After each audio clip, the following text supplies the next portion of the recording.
What's up, QAA listeners? The fun games have begun. I found a way to connect to the internet. I'm sorry, boy. Welcome, listener, to Chapter 205 of the QAnon Anonymous podcast, the Q-Pilled Midterms episode. As always, we are your hosts, Jake Rockatansky, Julian Fields, and Travis View. As you may know, we've been covering QAnon since 2018, when most Americans had no idea what QAnon even was, and our podcast was covering, at the time, an obscure conspiracy theory embraced by a small but growing number of people. Fast forward 205 main episodes, and we're dealing with a very different reality. Heading into the 2022 midterm elections, we're forced to contend with a slew of Q-pilled candidates, including multiple incumbent congresspeople. So this week, we're lifting our wary eyes to several newcomers to the scene, including J.R. Majewski, which that still sounds made up to me, but fine. He is in Ohio, and Doug Mastriano in Pennsylvania.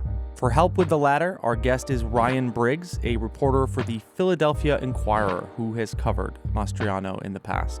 But before we jump into all of that, you should come and check us out perform the QA podcast live this very month of October. Now, maybe too late to check us out in San Diego on October 2nd. It also might be too late, not sure, but Berkeley on the 4th. However, Phoenix, Arizona on the 6th. We know you're in Arizona, folks. We know you're there. We know you're dealing with pilled people. We promise Jake will be securing the perimeter with tactical aplomb. Shot collars so you can't leave. Oh, no, we meant the other way around. Like, you protect them from bad people. Like, not protect okay, so protect Jake, them from Jake themselves. Jake will be infringing on your human rights. Apparently, not sure. Per usual, that's what you're paying for. Come check us out at the Crescent Ballroom. Then Denver, Colorado on the 8th. Austin, Texas on the 10th. That's going to be amazing. Can't wait. Brad Abrams is going to be our guest, and he's preparing a little segment for that little stint. And then finally, we'll be back home, kicking our feet up, probably not even making it to the venue, but still come out on the 18th of October in Los Angeles, California. Tickets can be purchased at tour.QAnonanonymous.com. Jake, you're going to be performing the sequel to the award-winning story that you did for the first 3 dates. What was the title there? The title of that story was "In Space, No One Can Hear You, Marjorie Taylor Scream." Wow. Okay, and so the second one is coming out, I hear. Yeah, the second It's one, hitting the theaters. tagline from Aliens is "This time it's war," so I'm going to have to find a funny spin on that to make it QAnon somehow, so. Yeah, it could be about your writing, and it would be, "This time it's poor." This time, that's great. So yes, I mean, Cat's Out of the Bag story trilogy based on my favorite movie series. And as some of you may know, the third installment takes place on a prison planet, so that's going to be even Something. more spectacular. Yeah, we were chatting about that, and that should be very fun. But I'm very excited about it. It's very rare that I actually follow up on my threats to make some kind of trilogy. So yes, that's true. That's true. No leaving them hanging this time. You're forced to. Yeah, I'm forced Management has intervened. All right. And Travis, tell the good people what you've got in store for them if they come to see us live. Yeah, I'm going to be talking about the history and evolution of the reptilian, alien, lizard person conspiracy theory. Its roots in both pulp fiction and occultism, because that's basically what happened. It was just a made-up story that was picked up by some occultists, and then now millions of people believe it. Fun stuff. So yeah, come check it out. And also, we will have like merch, exclusive tour merch for these dates. And with that said, let's get running for office. So yeah, midterms are coming up, which means another new slate of QAnon candidates. The number of QAnon candidates used to be 0. And then when it was 1, I was like, oh, holy shit. There is one guy out in Florida who's a QAnon follower who's running for office. This is weird. Now there are a bunch of them, including the 2 that are already in office. So according to Alex Kaplan's QAnon candidate count, there are 15 QAnon congressional candidates who have secured a spot on the ballot this year. There are also 2 QAnon gubernatorial candidates. Those are in Pennsylvania and Maryland. looking forward to that. But today I'm going to be focusing on just two QAnon candidates, J.R. Majewski from Ohio and Doug Mastriano in Pennsylvania, who's running for governor there. So first, I want to look at a recent story involving J.R. Majewski. He's the Republican congressional candidate running for Ohio's 9th district.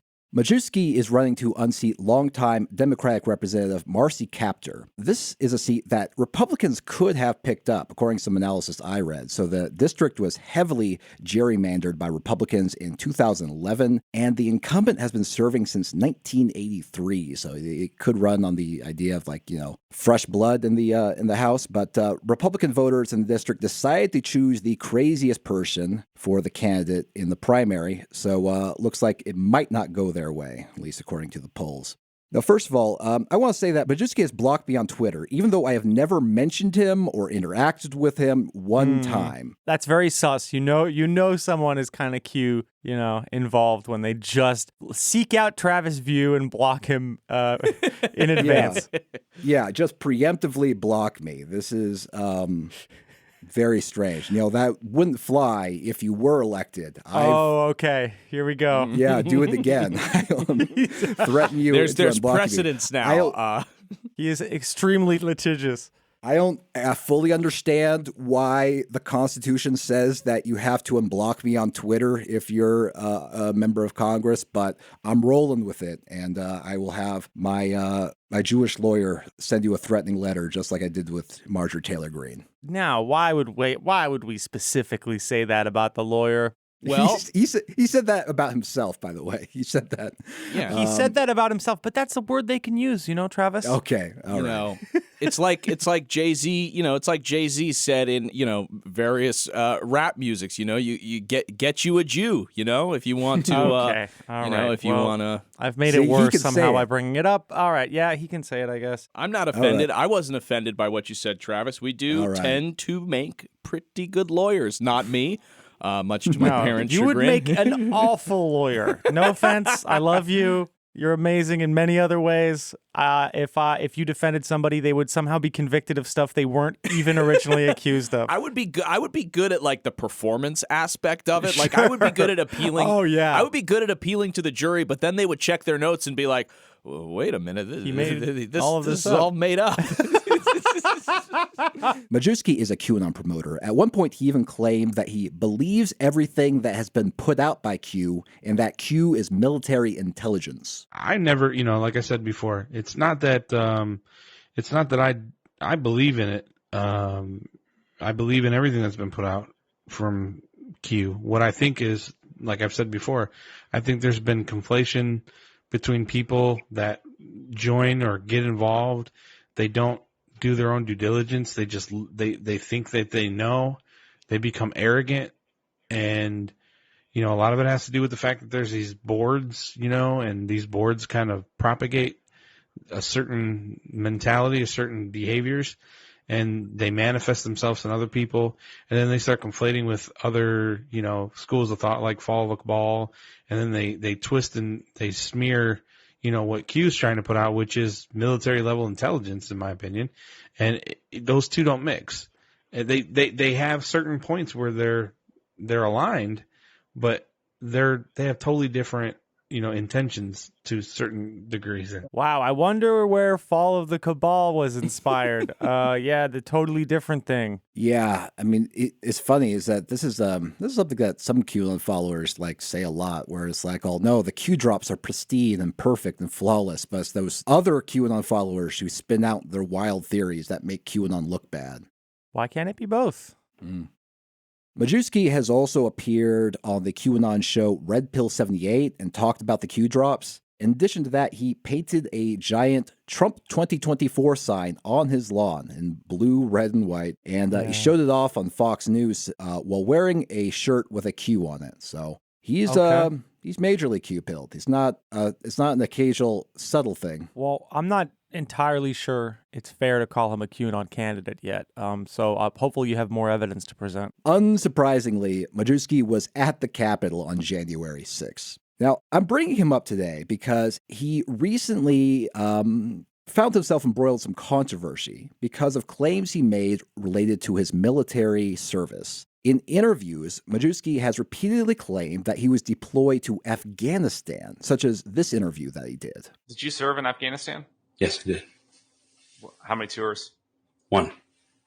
What year were you there? What years? 2002, 2003.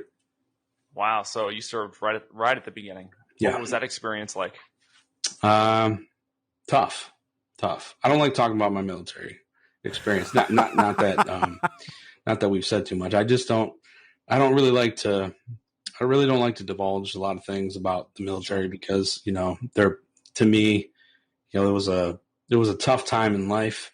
The military wasn't easy, but in retrospect, it's one of the best decisions I've ever made. So the claim that he was deployed to Afghanistan came into question after the Associated Press reviewed his military records, and here's what the AP reported. Military documents obtained by the Associated Press through a public records request tell a different story. They indicate Majewski never deployed to Afghanistan, but instead completed a 6-month stint helping to load planes at an air base in Qatar, a longtime U.S. ally that is a safe distance from the fighting. Left like that, they had to kind of like rub it in. It's like, oh, this guy was chilling out in a wealthy, friendly country that's like nowhere near where the shit was happening. Yeah, I mean, it says a lot about who Majewski believes, is listening to this or following him, that he doesn't feel comfortable saying, yeah, you know what, I served, but I was really lucky. I worked as a, airfield technician or whatever. So, I wasn't up on the front lines with the guys fighting. I knew a lot of people who were. It's like you still served. You're still a veteran. It just, to me, it says something that you feel like you have to allude to the falsity that you were in combat and that it was, it was really hard. And I don't really like to talk about it all that much. I think this is a thing that really, this is an issue that reaches across the aisle. Just candidates and or news anchors fucking lying about being in the military because this country worships the idea that you actually fought and killed other people so much that it's like, wow, that's going to really help my image publicly. And it's so fucked up because I have friends who served who are like, more than happy to tell you that, like, I was really lucky. I worked on helicopters, or I was mostly at the base. I didn't go to combat. I lost some friends. Like, that really fucking sucked. But, like, I was, safe for the most part. I have a bunch of friends who are, like, more than happy to be honest about what their time was like when they served. And so I always find it interesting of people that are, that it's like, what, somebody's not going to find out? I mean, this is all, like, you can look this kind of stuff up. That is the American promise, though. You can switch towns, even if it's very close to yours, and lie about everything, including your name. It sounds as though we have ourselves a case of stolen valor, but Majewski called a press conference to address the accusations, and instead of, I guess, fessing up or whatever the truth is, he essentially claimed that he can't provide evidence of his deployments because they are classified. Okay. In fact, the orders and the military records that I've been able to obtain from my personal files shows that all of my deployments are listed as classified. This was a strategically placed, to crush me and defame me with a fake hit piece. These enemies of the truth did not bother to publish that. The Air Force has explicitly stated there is no way for us to verify whether or not J.R. Majewski served in Afghanistan during his deployment time frame in Qatar. Okay, so now we have to choose between, is the United States shady enough to be doing this, or is this guy lying? So the story is that he did, no, of course not. I don't think he did a classified secret mission in Afghanistan, and then once he got out, he just talked about it all the time. And then, I mean, that doesn't sound plausible, unless he's very bad at keeping secret information secret. At the end of the day, it's just, they have to be like, no, you weren't cool. Yeah. Like, why are we even So arguing stupid. over, like, how violent was it? When you were over there, did you get to pull the trigger and kill some baddies, or are you a cuck? Like it's just like I don't know. It's so sad. It's so sad, and you have to call this press conference. And then it becomes a bigger thing too, because it's like, oh well, the fake media is doing this hit piece. You know, they didn't bother to include the truth, and so you're lumping in with your own lie. This perpetuation of the misleading media, yada yada yada. I think we could all agree, no matter what happened in Qatar, J.R. Majewski is a huge loser. Yeah, it sounds like there are some immediate consequences for the revelation that Majewski misrepresented his military service. The National Republican Congressional Committee initially planned a $1 million ad buy intended to boost Majewski's campaign, but they cut that entirely after these revelations. So it sounds like the GOP just said, "Fuck this! I give up. They're going to use that money elsewhere," and they basically ceded that seat to the Democrats. Now to turn our attention to Pennsylvania. We're going to take a brief look at the career and campaign of gubernatorial candidate Doug Mastriano. In November, Mastriano will face off against his Democratic opponent, Pennsylvania Attorney General Josh Shapiro. But the reason we're looking at Mastriano is because he is definitely the most pilled candidate running for governor. In fact, he made over 50 tweets referencing QAnon before they were discovered by Media Matters, and he deleted them all. Coward. Not a true believer, I guess. He's like, as soon as he gets some heat for his QAnon hashtags, he says, never mind, I don't want to deal with that anymore. Yeah, what would the Q team think, dude? Sounds like you ain't got the backbone. Yeah, man, your clearance revoked. Now, Mastriano, he has a much more hardcore military background than Majewski does. He served in the Army from 1986 to 2017, and he obtained the rank of colonel. Yeah, most of his life, basically. And during his career, he mostly worked in military intelligence, which, again, another red flag. I gotta say this, I think the government needs to do a better job of handling the intel officers it creates, because he makes these people like Michael Flynn or Phil Waldron or Seth Keshel, and then once they get out of the service, the rest of us have to deal with these lunatics. I don't know what it is about military intel that makes people just worse for society once they're civilians. So true. But it's a problem. The government fails to put them directly in a prison and then dismantle their entire operations. That's true. I call upon them to do so. They need to MK Ultra them to make them adjusted back to society, to civilian society again. And then arm the self-destruct button. Right. I would imagine that when you spend a decade in a military field that is driven by paranoia, speculation, and and baking, dot connecting, and dot connecting, and massively overfunded. Also, and pair that with, there do be some sus, people out in the world planning some bad shit. I would imagine that your worldview is completely hijacked by that. Yeah. And that it is, like a lot of people who serve, who come back, it is hard to turn off. When you apply that to an intelligence sort of apparatus, I mean, I'm not surprised that this is the result in some cases. Yeah, I mean, let's not forget that a lot of them are probably just going to be framing mentally disabled teenagers for the duration of their stint. But I think it also just cooks your fucking brain, as do a lot of these institutions. So. I mean, casualties on casualties.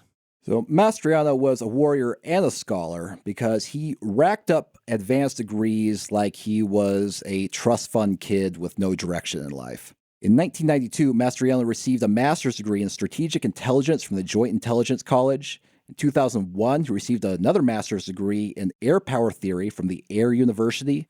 In 2002, he received yet another master's degree in military operational art and science from the Air Strategic Studies. And how are they giving out masters in like a year? It's just like a year-long program. You get a master's degree? Because all you read is Sun Tzu. Right. So that one was from the Air University School of Advanced Air and Space Studies. In 2010, he received another master's degree and Strategic Studies from the United States Army College. And in 2013, they finally got off his ass, finished his final thesis, his dissertation, I guess, and he completed his PhD in history from the University of New Brunswick. Oh, God. So we're talking about Dr. Mastriano? Yes, Dr. Mastriano, a PhD in history. Even Travis can't challenge this. This is an indictment of the entire educational system. Dr. Mastriano sounds like the competition to like Chef Boyardee. He's got his own can of ravioli. While he was a major at Air University, Mastriano wrote a thesis titled The Civilian Putsch of 2018, debunking the myth of a civil-military leadership rift. In this thesis, Mastriano writes from the perspective of a military colonel like himself who was forced to hide out in a cave because a politically correct leader has taken over America and killed millions. Oh my God, man. Weird little paranoid fiction. So here's an early paragraph from that thesis.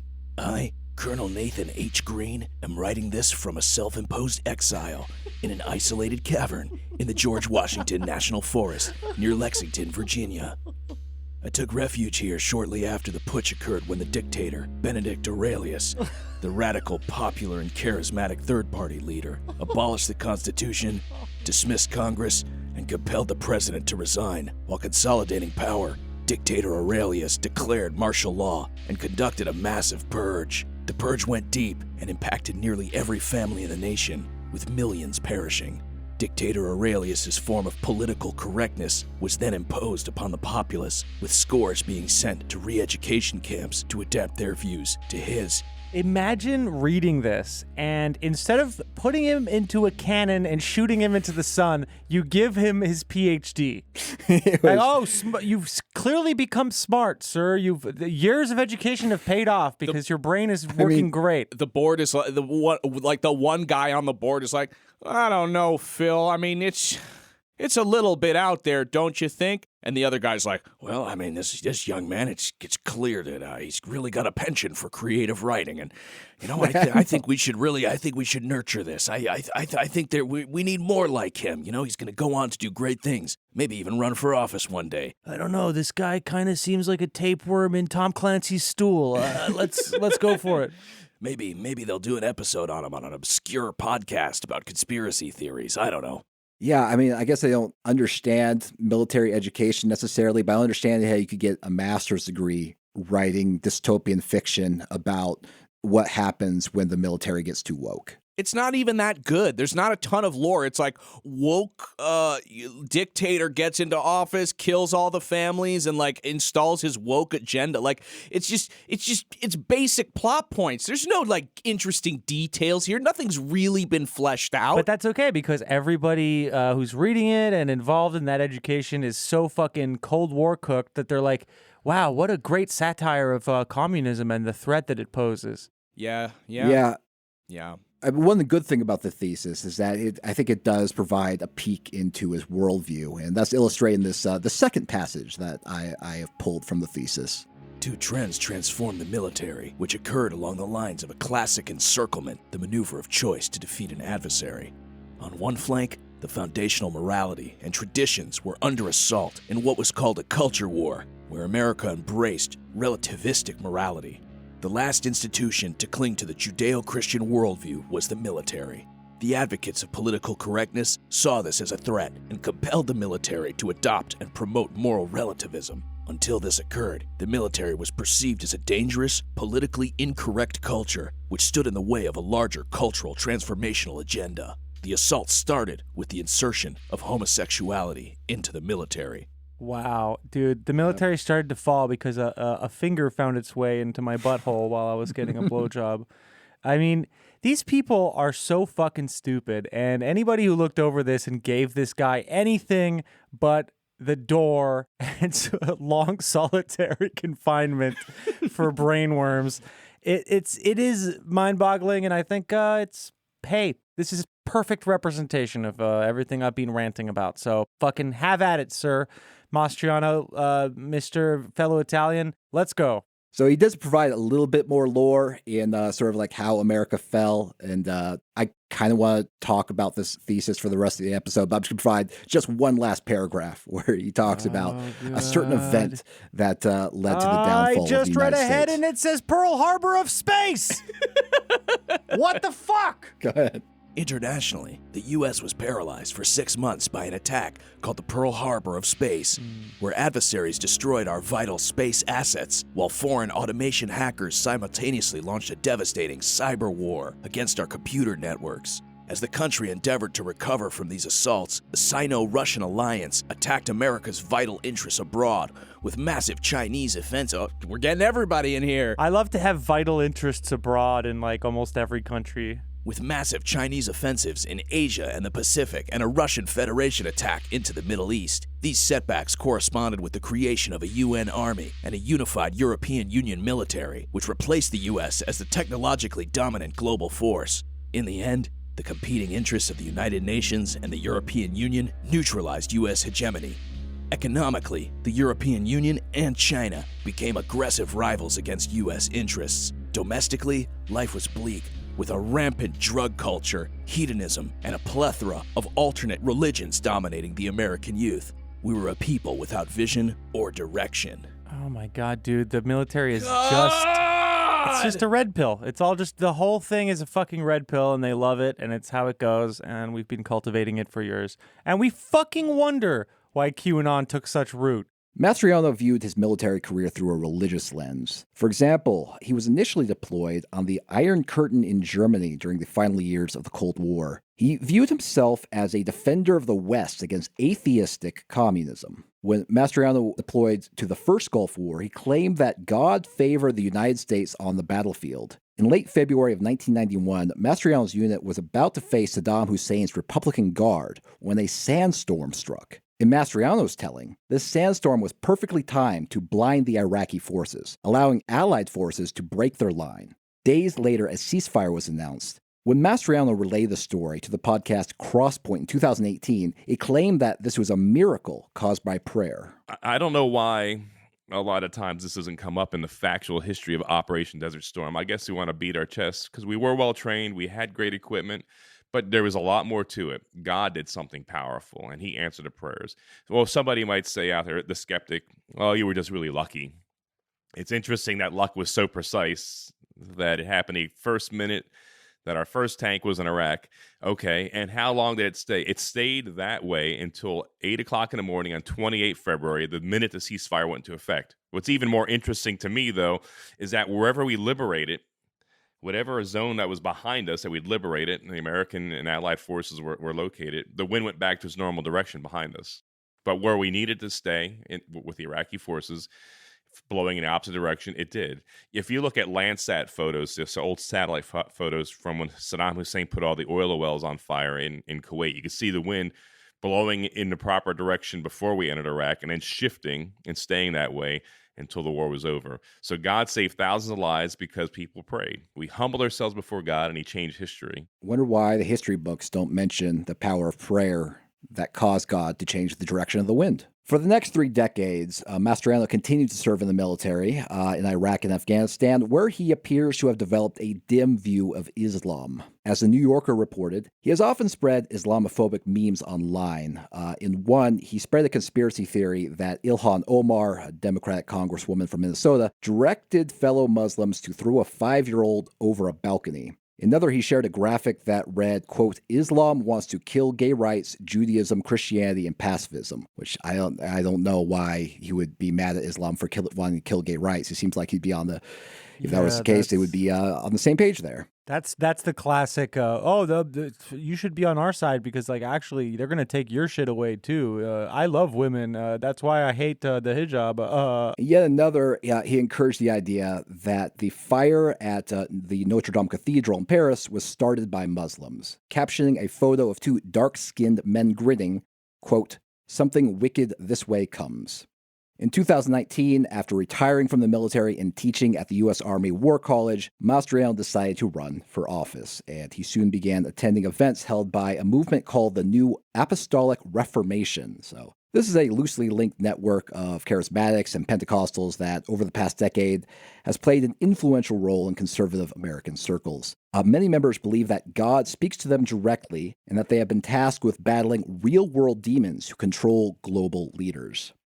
So eventually won a position on the Pennsylvania Senate. And what's interesting about Mastriano is that he has a lot of social media savvy. And like Marjorie Taylor Greene, he built a following on Facebook. He used the Facebook Live feature to do what he called fireside chats, where he would opine on whatever he thought was interesting. And he got thousands of views doing this. In April of this year, before the gubernatorial primary, Mastriano attended the QAnon-affiliated God and Country Conference in Gettysburg. There he called the separation of church and state a myth, and the conference organizers presented him with a sword to thank him for his work. And we thought, oh Lord, what would be the best gift for them? And we thought of the David sword, because you've been cutting a lot of... and so we had inscribed in there for God and country, because you have been fighting for our country, and you're fighting for our religious rights in Christ Jesus. So we wanted to bless you with that sword of David. Did she say cutting a lot of heads off? Yeah. Okay. I guess. Okay. Metaphorically. Figuratively, though. Sure, the heads of the serpent and the... Yeah. The Hydra. The Hydra of the Jew. I get it. Now, there are lots of things concerning about Mastriano's beliefs, but I think top among them is his election denial. So in 2020, Mastriano issued a legislative memo to fellow lawmakers saying that he will introduce a Senate resolution disputing the 2020 general election. It says that the legislature will name a new set of electors and withdraw the certification of Joe Biden's victory. There's this weird fantasy that decertification is a legal process. I don't think it's ever happened. Everything I've read says that it's just a made-up concept.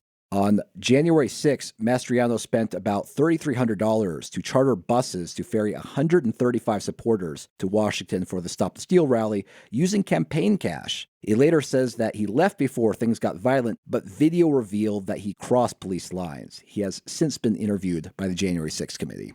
In one podcast interview, he boasted that if elected governor, he could handpick a Secretary of State and, through that person, in that role, essentially decide the validity of elections unilaterally. I'm Doug Mastriano, and I get to appoint the Secretary of State, who's delegated from me the power to make the corrections to elections, the voting logs, and everything. And I could decertify every machine in the state with a stroke of a pen via my Secretary of State.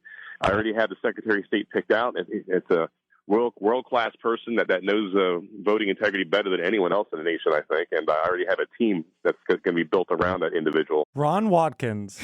It's a weird platform if you're running for an election. If elected, I will make sure it will be the last election. And a lot of people are very excited about that. We love our Mastriano, folks. Yeah, we love the thing that we clung to so much, the Constitution and the rule of law and the government.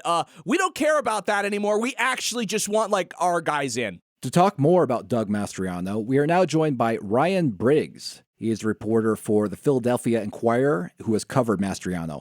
Ryan, thank you so much for joining us. Thanks for having me. Now, first of all, I want to talk about Doug Mastriano's bizarre attempt to counter accusations of anti-Semitism. And these accusations came up because of his associations with the social media site Gab and its founder, Andrew Torba. So what happened there? Well, as you're probably aware, Torba is the proprietor of this, kind of conservative, alternative social media platform called Gab. It's sort of a replica of Twitter, and it's probably best known to your listeners because of its connection to the Tree of Life shooter, who was, a anti-Semite who had used the platform, went into a synagogue in Pittsburgh and killed 11 people.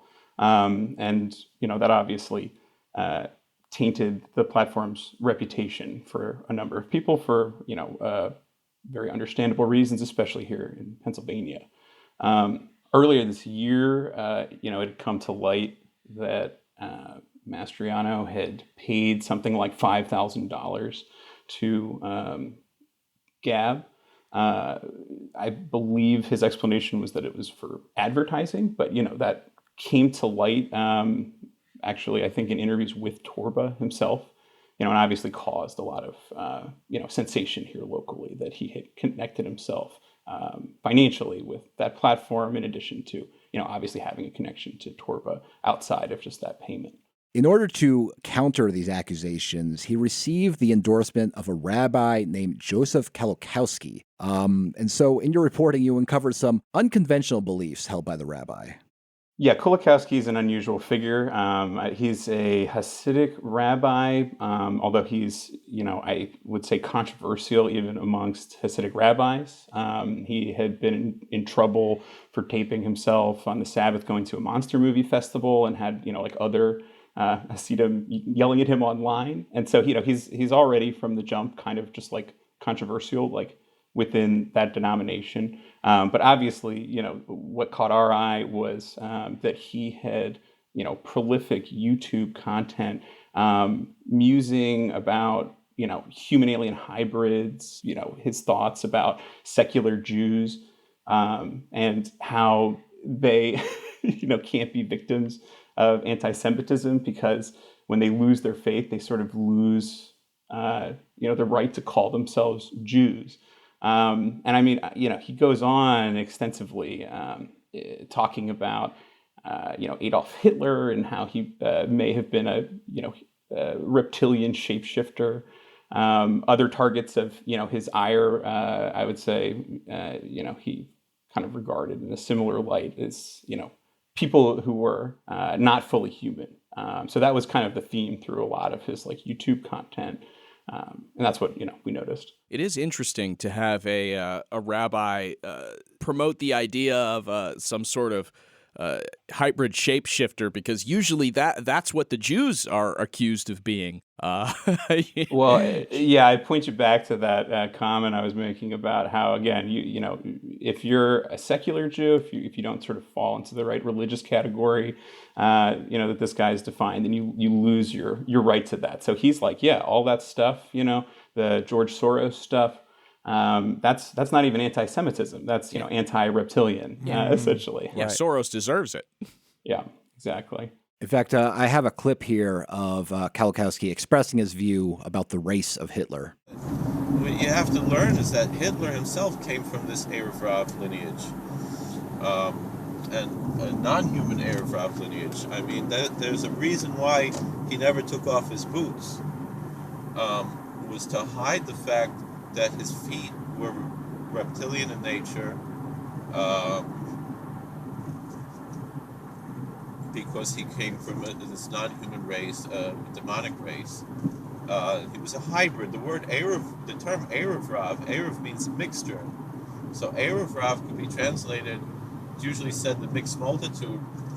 Rav could be multitude, but also mean master. Oh, okay. No. Didn't take off his boots. Then right. Why is my living room filled with pictures of Hitler's feet? I think one thing that's important to point out is that why is Mastriano getting anywhere near this guy? I mean, this is something that we literally found by Googling his name. And I think it's important to sort of highlight that the Torba connection, was seized upon by his Democratic opponent and pretty effectively casted him, and to the extent where, he was denounced by certain Jewish Republicans. I think Politico was reporting recently that, a former GOP gubernatorial candidate had hosted a fundraiser for Mastriano's opponent. And, that also seemed to tie back into some of these anti-Semitism charges. So it's the timing of him kind of digging up this guy, who's not even from Pennsylvania. He's based in New York somewhere. I think, was very sort of oriented around the political side of it, and also convincing his own followers, I think, to a certain degree, right? Because this, came to light in a news story in the Epoch Times or something like that only probably Mastriano followers were going to see. It's about convincing them, I think, that he was not actually anti-Semitic. And, what do you know? Here you get the headline of, hey, a rabbi endorsed me. How could I be anti-Semitic? What's this? A Washington Post article about the Democrats funding Mastriano? Oh, no. They couldn't be running ads for him because he's a quote-unquote Pied Piper candidate like Donald Trump. I'm sure this won't backfire. No, that's Love not the real. party. It's true. It's real, and I'm reading it right now. Yeah, I think those are still some of, it's like most of the television advertising that you've seen for Doug Mastriano was like paid for by Democrats. And you said, Ryan, that that the Googling of this rabbi is literally one click away. You just search for his name and you get the Hitler reptilian feet and all of that. He's a prolific Quora user, which I feel like is kind of like a red flag in a lot of ways. Like he just has like hundreds and hundreds of like question and answers, that he's done on that site. I pulled a couple of them out. I mean, there's a lot of stuff that you would like kind of expect to see. He said Nancy Pelosi caused January 6th by ordering police to push people into the Capitol. He said Chelsea Clinton was guilty of mini genocide because she married a Jewish guy and didn't convert.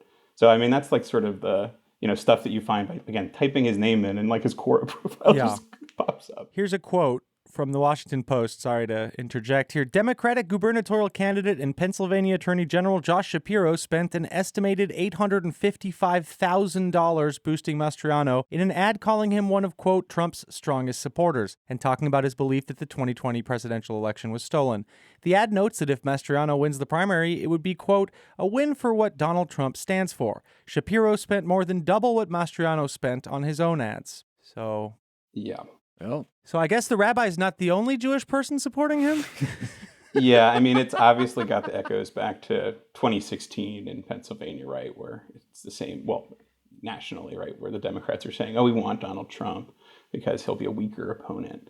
And in a lot of ways, like Shapiro is kind of like, who is his Democratic challenger, obviously, is cutting that same kind of cloth, right? I mean, he is like, a deep party insider. He's very much a centrist Democrat. He's super polished. He has tons of, fundraising. And I think you sort of saw them look at Mastriano and say, yeah, we're going to do it, but for real this time. Get someone who's just too crazy. Here's Mastriano saying of Shapiro, quote, I'm going to have to send him a thank you card. For spending double. Well, why wouldn't you spend the $850K on your own campaign or I don't know, anything better than boosting his own? Like that's $850. That is almost $1 million. Yeah. Yep. No, good stuff. Anyways, we can move on, but that's a fun little side note there. Now, it seems as though Mastriano has attempted to clean up evidence of his extremist views. For example, he deleted all the tweets that made reference to QAnon, and there were over 50 of them. He also deleted several Facebook videos. Can you tell me what those videos were about and why the campaign claimed that they were deleted? Yeah, I mean, part of it would be sort of like speculation on my part because we don't actually know like everything that necessarily got deleted. And when I first was covering Mastriano back in like 2020 around January 6th, I had heard the same thing back there, right? Like, he was known for being a January 6th, and I had heard from, other kind of political operative types, like, hey, he's deleting stuff now that people are kind of looking at him, and, there was this sort of insurrection, like at the Capitol. So, this has been something that's probably been going on for years, and it's not totally clear everything that, has, been scrubbed off of Facebook. But what we know is that more recently, he had taken out some of his like live streamed videos where he was talking about climate denialism and also just kind of making, I guess, kind of generally controversial comments about Republicans, saying that Republicans that, weren't backing him had it out for veterans or, had disdain for veterans, I think was the term that he used. And we noticed it, and when we contacted his campaign about it, I mean, they were notoriously like silent towards press inquiries, but they actually like responded to this one and said, oh, this is just a default setting on Facebook, and Facebook just deletes these after 30 days. You go back and say, well, why are there other videos that are more than a month old that didn't get deleted? Because of course there are, because he didn't wipe everything, and you don't get a response, and that's pretty, that's pretty true to form for the Mastriano campaign generally. So that's what you're left with. I could, guess at the motive for trying to do that, but I think it's, in keeping with what you described about, his vanished QAnon content. He says something, does something kind of in the moment, gets in trouble for it, goes away. You don't talk about it, and you move on. So that's been part of his MO in the campaign trail, obviously. You mentioned that it was tough to get a response back from the Mastriano campaign, and it's not uncommon for Republican candidates to be hostile to the media, but Mastriano seems to be especially hostile to the point of outright banning media during meet and greets that he hosts across the state. So what's it like for reporters who want to try to get to know the Mastriano campaign? I think the best example is this video that you could probably find online. I wasn't at this one, but we sent a reporter to a rally, and he had erected a little pen for reporters to stand in that was sort of around the corner behind a building from where he was speaking. So, it was clearly just sort of an FU kind of thing. You're going to be in this little box. I'm sure one of his supporters, also filmed it and was, circulating kind of the image of the muzzled reporters standing in this little pen while he's giving his speech, on the other side of a building or whatever. And, it's pretty clear that a big part of it is just sort of for the kayfabe of owning the media, sticking it to reporters and stuff like that. But it also veers into what I would say is kind of bizarre territory, where sometimes I think it's politically inopportune for him to just completely shut out the media, to sort of almost never give kind of your side of anything, to eschew all of these traditional kind of media platforms, especially given what I was saying before, about his lack of traditional advertising and campaign media. He's just not really in the newspapers, beyond stories talking about these kind of scandals, or, Shapiro casting him as, being too radical for Pennsylvania. And, I think he and probably his supporters look at it the same way that they would look at, stunts that Donald Trump would pull with, the national press at his rallies and kind of skewering reporters and so on. But Trump obviously manipulated the media. When the cameras stopped rolling, he would be talking to reporters and trying to push certain lines, or, give people bits of information or whatever. He had experience kind of working both ends of it. And Mastriano just doesn't. He just doesn't talk to reporters, and that's it. And I think there's some serious questions, because occasionally we'll catch him and you shout some questions at him, and, just breeze past or have a security kind of block, reporters. But I think at a certain point, it kind of makes it seem like you're just dodging questions. I think just personally, I sort of have questions about if he is afraid that if he was put on the spot, that he might stumble over his words. If you've watched some of his videos, he's not really the smoothest kind of orator or anything like that. And I think there are some questions of how much of it is just based on anxiety or just aversion rather than a real strategy, Because I think the message is clear at this point, right? You don't like the press. That's clear to everybody. Now, Mastriano has faced a lot of controversies, and one of them involved him posing in a Confederate uniform for a faculty photograph at the Army War College. Now, that's not necessarily bad, given the context, if you're doing a recreation thing, but what exactly is the story with this? Mastriano would say that he's just a history nerd or history buff or something. He'd give lectures on history. That was sort of the focus in his academic career and all that. He's known for these sort of eccentricities. He was in the armored cavalry when he served in the military, and occasionally will appear at events wearing sort of an antique cavalry hat, like Robert Duvall in Apocalypse Now or something. When he comes to other events, he'll wear spurs on his dress shoes, which is weird when you're just dressed, normally, and he has these sort of affectations. It's hard for me to really speculate about what he was thinking at that time, because I think there is a component to it where he thought this will be cool in the same way that the other eccentric historical garb that I put on is cool from time to time. But you're also working at the Army War College in Pennsylvania, right?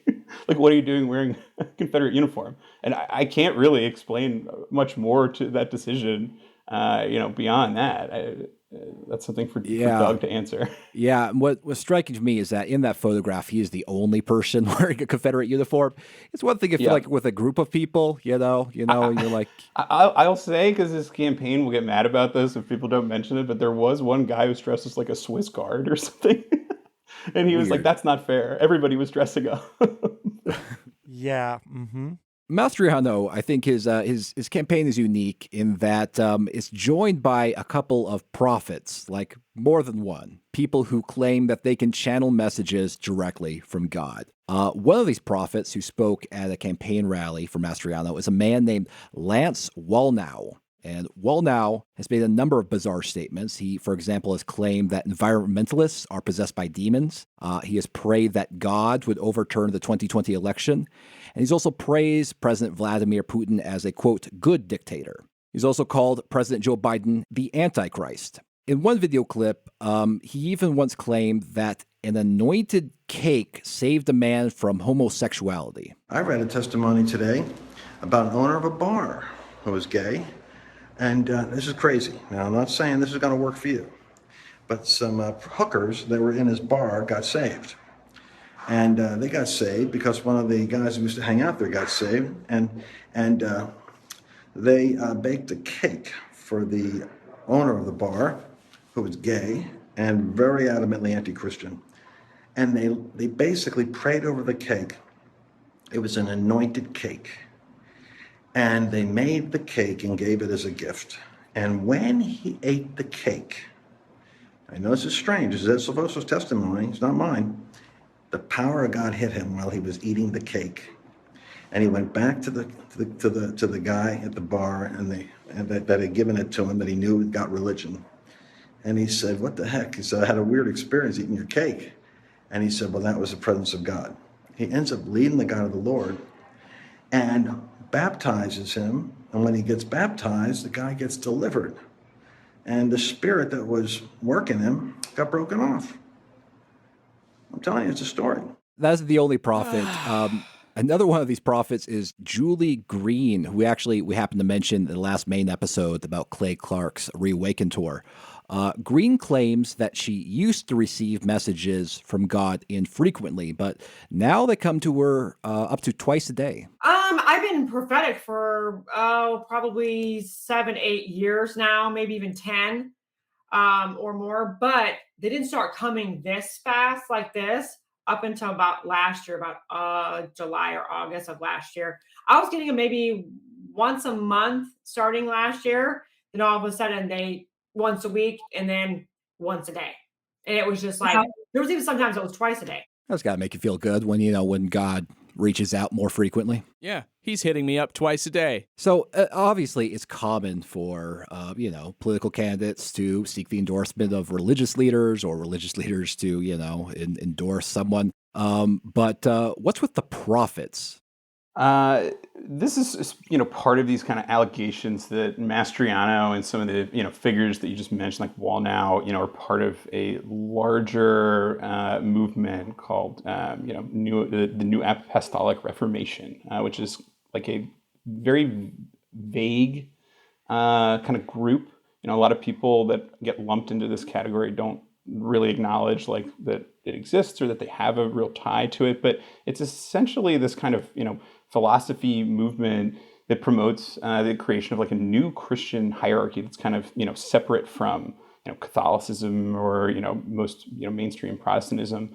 And the hierarchy, has these kind of like tiers to it with prophets at the top. And, it can be like difficult to even describe fully what this is, but it's, in a lot of reporting, you'll see it talked about as a kind of Christian nationalist movement, that's working, behind the scenes to promote dominionism, I think is what they would call it, essentially advocating for a more explicitly like Christian state. And, Mastriano personally like denies, any connection to these groups, but he keeps, appearing with, these figures like Wallnau. There's another one, Abby Abildness, who's part of the Pennsylvania Prayer Caucus. You guys might be familiar with the Prayer Caucus. Another one of these, kind of groups that often are described as being associated, with this NAR movement. And, even though Mastriano says that he has no connection to this group, he often espouses very similar beliefs, that you need to get, prayer back in schools and, kind of have the government be guided by these religious principles. So that you hear about the prophetic stuff and it's kind of like, wow, what are these, kind of like screw loose people, or is this, some sort of weirder,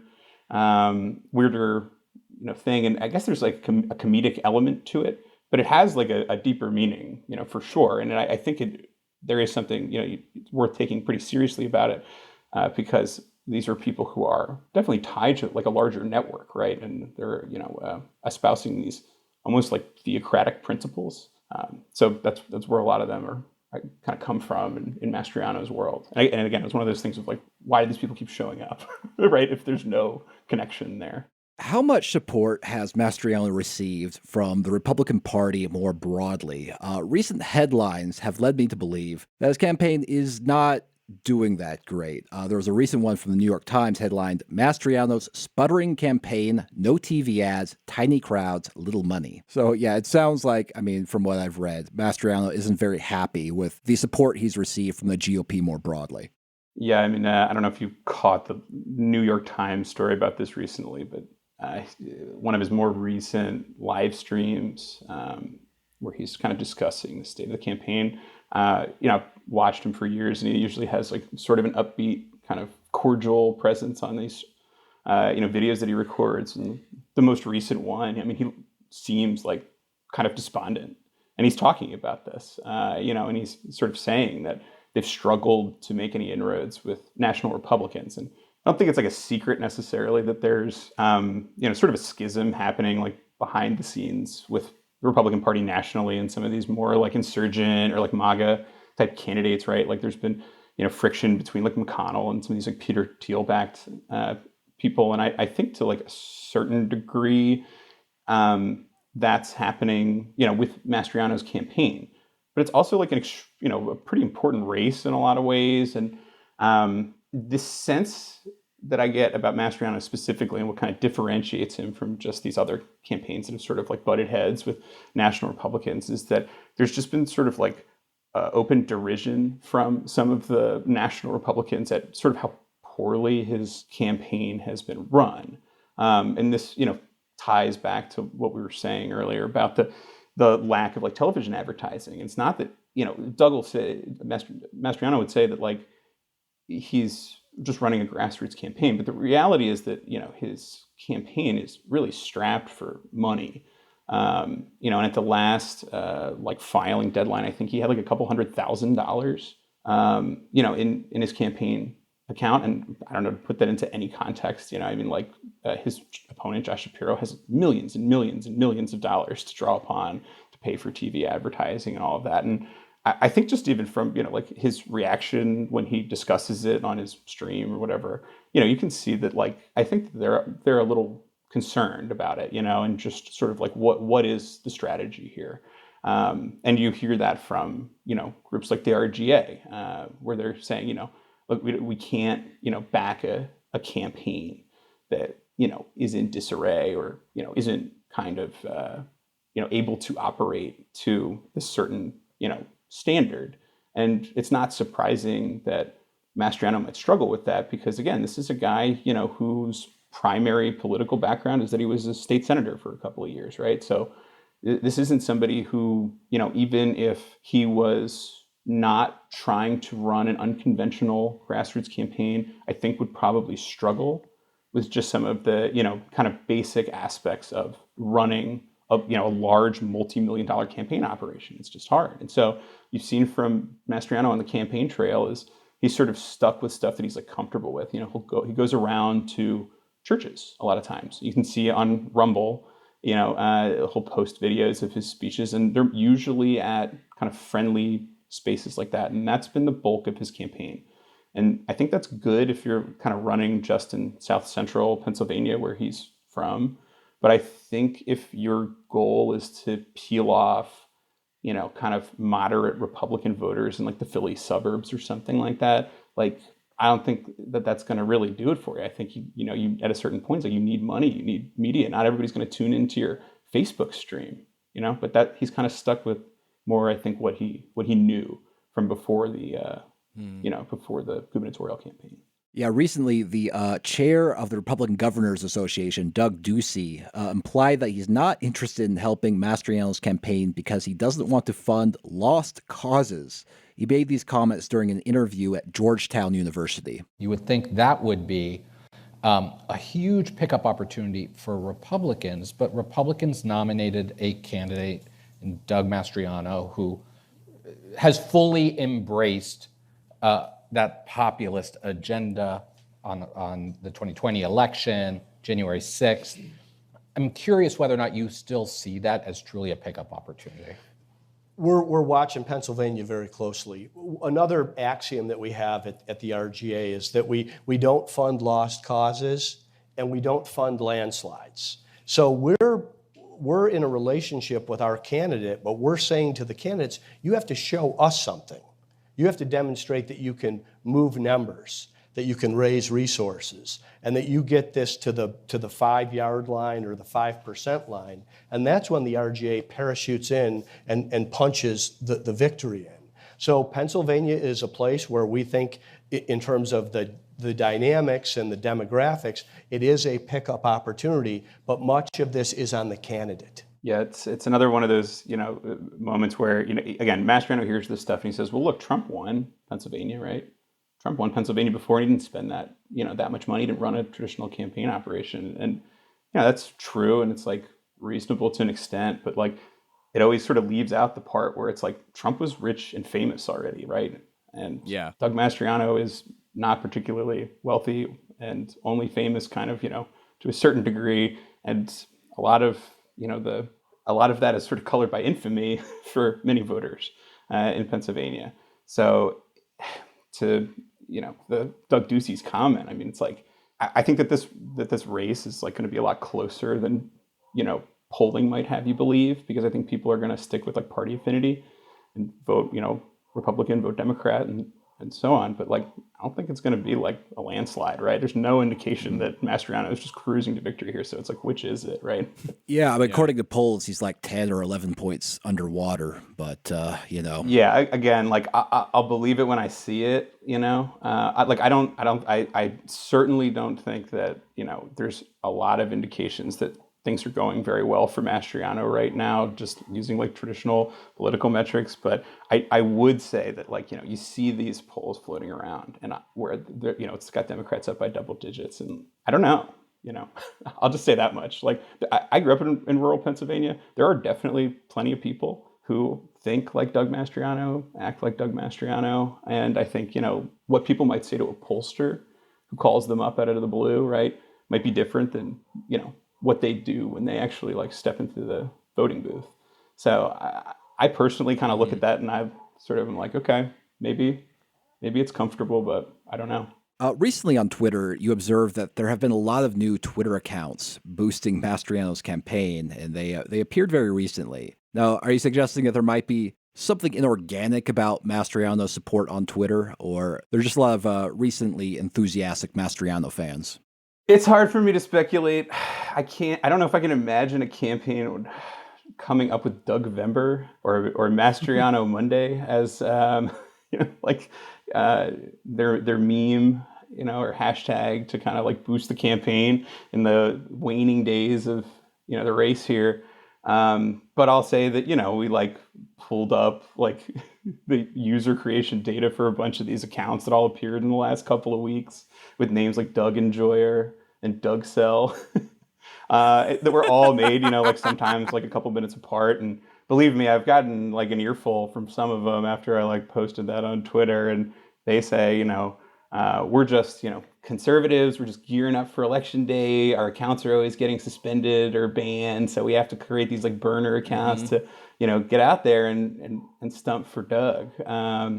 And so they would say, hey, we're just, fellow travelers here, whatever. And stuff like that happens, like, in every campaign cycle to like some degree. But I think the reason that it sort of stuck out to me, beside the fact that the names are funny to me, is that like, you know, it's happening in the vacuum we talked about already of like, this is kind of like the news of what's going on with the Mastriano campaign this week. It's hashtag Dougvember. It's getting, you know, like a few dozen of these like burner accounts, you know, to try to like retweet each other and get these like memes going of like Doug Mastriano wearing like sunglasses over like an 80s, you know, kind of like background. And I sort of view it as like, it's strange that like that's happening, but TV advertising is not really happening. And it almost is like, are you filling the void, you know, with these little social media shenanigans that are probably impacting like hundreds of people at most. I think it's also like, you know, kind of a way to try to create a little bit artificially like a sense of momentum. You know what I mean? And to be like, look, like, you know, there are people out here talking about Doug. I mean, the idea that I think that these memes just like would be created by the average Doug voter, someone who's like attending one of his rallies, like at a church in central Pennsylvania, is going to go home and make like an epic meme of Doug Mastriano wearing sunglasses, I think is like, you know, farcical. There's clearly more of this like kind of political component to it. And what I think it's trying to do is to like make it seem like, look, you know, these people are out there, they're online, they're going crazy for dark Doug. And again, also just to take it a step further, Mastriano, like he retweets all this stuff from like the official accounts, the campaign accounts, and so on. But you've also seen him do stuff like he'll retweet like obviously fake polls. This week he retweeted a poll that was conducted by like a high school class that had him kind of like within the margin of error with you know, Josh Shapiro. And I'm like, okay, maybe these are all just, you know, like Gen Z Doug Mastriano fans. They got together in a group chat and they said, let's go hard for Doug before the election and all that. But it also kind of feels like the campaign is sort of like embracing it because it's like something, right? We got to give people something to believe in, to again, get away from the lost cause idea. And this is at least something. And I don't know how much money they have for other stuff. Again, I have no evidence that they're paying for any of this. I have no evidence that the campaign is connected to it in any way, but I do know that they promote this stuff when they see it. And I think that advantages them. You know, Jenna Ellis retweeted the tweet that I had put out, just showing the creation dates on all of these, you know, Dougvember accounts or whatever. So they're just like anything they can kind of get, anything they can kind of put out there to be like something's happening. I think they're in that stage now because, you know, it's coming down to the wire. So that's why it's notable to me. And just that, you know, again, I don't have a TV ad to analyze from Doug Mastriano. I don't like have, you know, quotes from him in the newspaper to analyze. I have Dougvember to look at.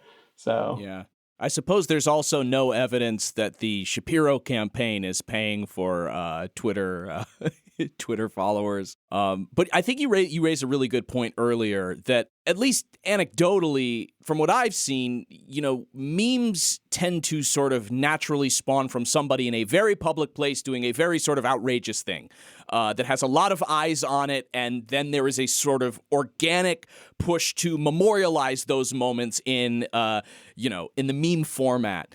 And so I think you're onto something in the idea that, you know, going to these very safe spaces that are, you know, in the general sense, sort of smaller venues and having a sort of meme culture be birthed around that, there is something inauthentic feeling about that. I'm begging you to look at some of the videos that his campaign has produced themselves and posted on Twitter, because it'll literally be like a still image of Doug Mastriano and his wife with like a lens flare and then like maybe, you know, like a kind of Christian rock song playing over the back. And that's it. It's just like a photograph. And, you know, it's like, it's not up to me to advise campaigns or tell them what's effective or not effective. But I look at that and I'm like, even if I, you know, put myself in the shoes of like a Doug Mastriano supporter, it would be kind of hard for me to engage with that internet meme because it's just a picture of you that's kind of weirdly cropped and has some music playing over it. Yeah, he would probably do better going to a public park and talking about Hitler's reptilian feet. You know, that would probably spread a little bit. That would be a little bit more memeable, I would think. Yeah, maybe the Spurs are hiding talents. It would definitely open up some new demographics for him. And I think that's Sure probably would, the yeah. stage that you're at in this campaign, where it's like, you got to see who are some of these, kind of the new audiences that I can tap into. Yeah, yeah. Is there anything else that you think is really notable about Mastriano and his campaign in reporting on him that you discovered? I mean, we covered a lot, and it sounds like you guys are kind of going back through some of the greatest hits. I mean, like, kind of where he came from is like, the most interesting thing to me, I guess. Beyond like, not something that we would even necessarily like just write as a standalone news story, but just as sort of like the character study. It's like, this guy's like from New Jersey. He was raised in a Catholic family. He thought, my family's not religious enough. Has this kind of conversion when he's like a teenager, has this, military career. And I get the sense that it's like at some point he's like looking for something else to do. But for a long time, it like wasn't clear like what that was going to be, So for like a long time, he's just sort of, at these like NATO bases, and he's writing like books about like Alvin York and, completing multiple dissertations, as you're aware. And I'm like, where does this guy take the sort of turn into all this stuff that we like talked about? And I guess I like came back to that, like the Space Pearl Harbor thing, because I was like, that's interesting to me, because I don't know if I just like view Doug Mastriano as like a fully pilled like QAnon guy, but it's almost like he's a guy who kind of like formed some of those beliefs like way before QAnon like ever happened, and like it sort of found him, like he kind of became almost like one of those like General Flynn type characters for a lot of these people. I think that's like a lot of the appeal that he has, is they like look at him and they see that kind of figure again, like the sort of like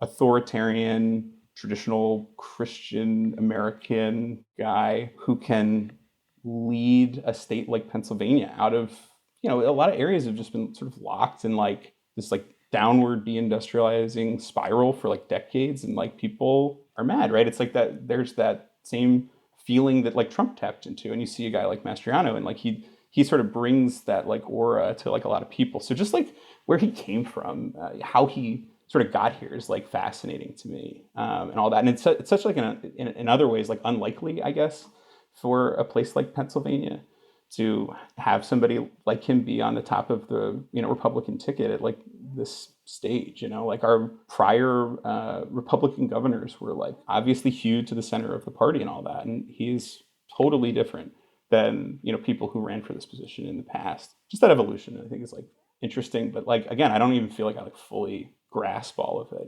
He's like still kind of a cipher, because it's like I never sat down with him, and I probably never will. So I just sort of get these artifacts, and the people that he surrounds himself with, and you have to sort of study it and try to piece together like this guy. Where did he come from? But I don't know. Maybe you'll have better luck with it than I did. Ryan, thank you so much for joining us. Where could people learn more about your reporting?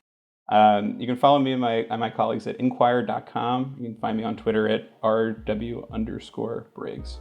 Thank you. Thanks so much, Ryan. Thanks a lot, guys.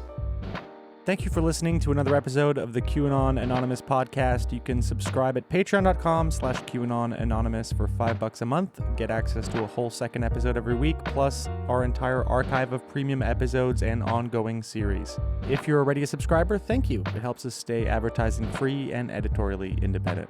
We've got a website, QAnonanonymous.com, and you can find all of our stuff there. Listener, until next week, may the deep dish bless you and keep you. It's not a conspiracy, it's fact. And now, today's auto cue.